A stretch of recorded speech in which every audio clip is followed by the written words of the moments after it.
Hello, Charles Knapp back again, and today I'm covering the Screaming Mimi, and hopefully I'll keep this really short.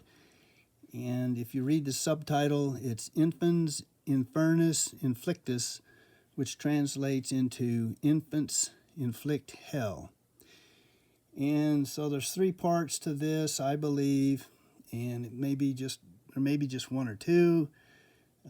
Again, all of these are subject to interpretation. The first part would be obviously a crying baby or screaming infant, something like a Terrible Two, and the interruptions that they provoke and things that they do when you're out in public with them. And that's a large part of the write-up under the Screaming Mimi. Second part might be the changeling, which is mentioned, and a changeling in mythology is a child believed to have been secretly substituted by fairies for the real infant. And lastly, third part would be mirror or mirrors and mirror imagery, which we have in the San Francisco puzzle with G and H, which are reversed mirror image. And also Cleveland, it was kind of behind the image, and you can kind of see that possibly in this last image, where this may be indicating Cleveland with the structure and the back or behind written below there. But Mimi can be interpreted as, if you look in a mirror, you have yourself, which is me, and the image in the mirror, which is me. So that's me, me. Or it could be the baby crying, me, me, as the baby needs to have their diaper changed, or changeling. So again, we just have play on words. It's all part of the puzzle.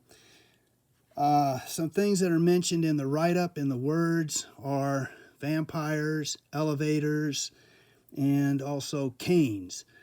Now those are three things that might be very important. Vampire is mentioned because they are not seen in a mirror, and also a link to the San Francisco puzzle.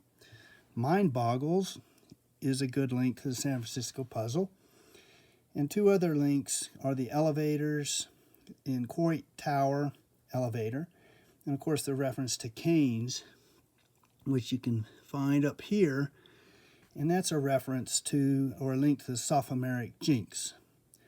Now the sophomoric jinx, we'll discuss that real shortly, but those three things are important as what is what I picked out of this article, or this write-up right here.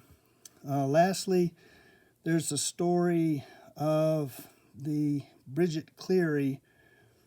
Now, Bridget Cleary was killed by her husband in 1895. By her husband in 1895. Now, her husband and her father both believed she was a changeling.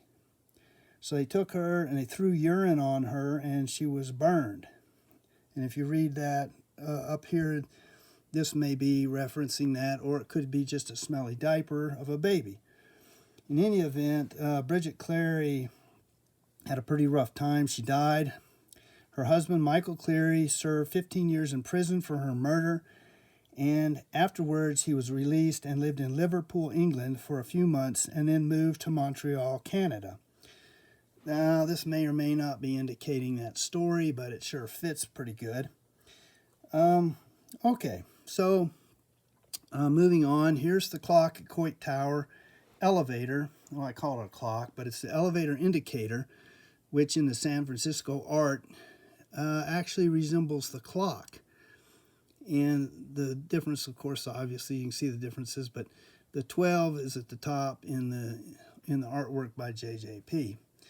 But I believe this elevator is a link to this elevator here.